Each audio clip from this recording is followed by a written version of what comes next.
Let's go ahead and get this exercise completed. I'm going to start by closing out my current ProcessBook display, and I'll go ahead and add the AF browser, and I'll add the property browser to this, and I'm going to make use of an AF database that's pre-configured. So I'll go ahead and choose tank farm, and this brings up these tanks here which we're interested in. Okay. I'm going to go ahead and make a couple of observations first. Notice the attributes, or excuse me, the templates that these particular tanks are based on. We've got tank Charlie. This is tank Alpha. That's tank Alpha 658, and tank 231 is tank Bravo. So these two right here are based on the same template. We're going to start working on that template. The first thing I'd like to do is let me build a brand new display. And in this display, let me drag a symbol. This is going to be a tank symbol. We're going to use that tank symbol for this template Alpha, tank Alpha. So I'll go into the tanks section, and we're looking for this one right here, number 24. And we'll go ahead and make that the tank that's associated with this particular element template. So I'll go ahead and choose Assign Symbol to Template, and we'll choose Tank Alpha. Now you'll notice that that already has an assignment, so when we do this we're going to be asked to supersede, and yes, I will overwrite this setting. At this point I'm finished working with this, so I can go ahead and delete it, because well, what I wanted to do is I've already done, so I don't need that around. And you'll notice now if we drag and drop these tanks, they are associated with that graphic. The next step is to go into Tools and then Modeling, or Modeler Preferences, and I want to make sure that when I drop an attribute that the name of the attribute is going to appear on the left side. We're actually going to create a name label, and we're going to put that on the left side, which is the default. So I'll go ahead and specify that.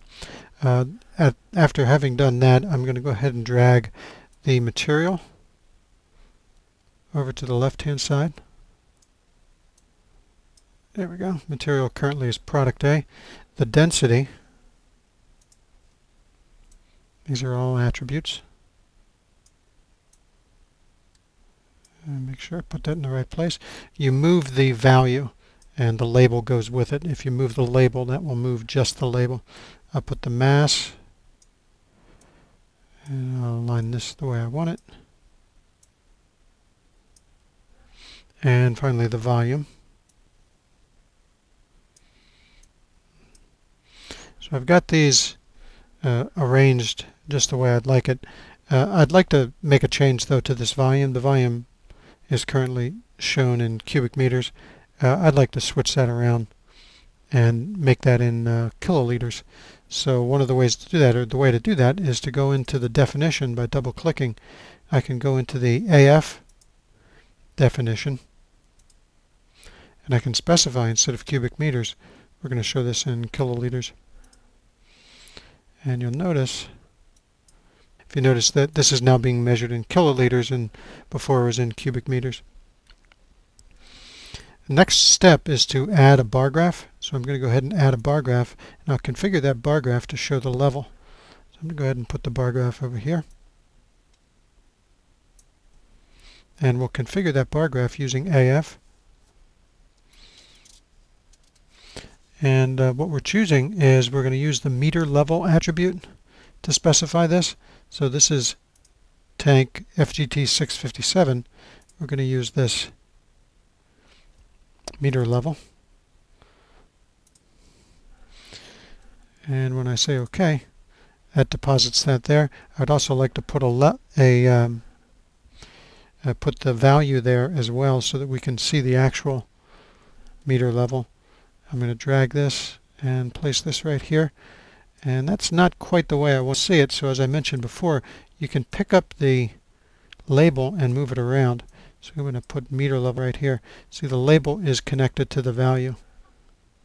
At this point, I'd like to go ahead and get this looking exactly the way I want it. Align these just perfectly and position these right, because I'd like to promote this and associate this with all the objects of this type. Let me size this correctly, and I'll put this in the right place. Put that right there. And having done all that, now I'm going to select it all, group it using Arrange Group. You're going to be asked if you want to promote the element to composite level. Yes, this makes it a composite object. Now that I've done that, I'm going to go ahead and reassociate this with that tank alpha element template. So I'll go ahead and choose Assign Symbol to Template. We'll choose tank alpha. And the nice thing about that is once you've done this, you've noticed everything else on here is going to get that same behavior. So here's that the one we had just generated. It's based on the same template, so it's getting all the same settings. As you can see, the numbers, of course, are different because it's different inputs. Having done this, I'd like to do the same thing for these other element templates, and I can do that simply by selecting this. Let's go ahead and assign assign symbol to template. We're going to assign it to Tank Bravo and Tank Charlie as well. Big finish to this would be once I drag those elements out here, all those elements will have the same attributes. They're the same look and feel, I should say. So let me go ahead and arrange these, and I'll go ahead and drag. This is built on Tank Charlie, so let's go ahead and drag this out, and this should have the same look and feel. There we go. And this is built on this was Tank Bravo, and we're seeing the same look and feel, and there we are. The last thing I'd like to show you is how easy it is to make changes to this. I'd like to go in and make changes by simply ungrouping this. I select it and choose Ungroup. I'm going to change this to a different symbol. I'd like to double click on that and choose symbol 15 instead of symbol 24. And once I've done that, I can now just go into Arrange and regroup that and reassign this to, that was Tank Charlie. And I'll overwrite, and now all subsequent tanks will have that tank symbol.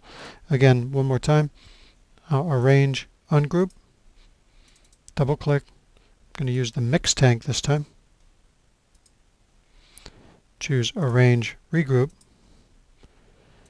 and finally assign this symbol to, this goes to Tank Bravo. And the only thing to complete this really is to go ahead and check this back in. I'll choose AF Check-in so that all those assignments that I just made are going to be stored in the AF database.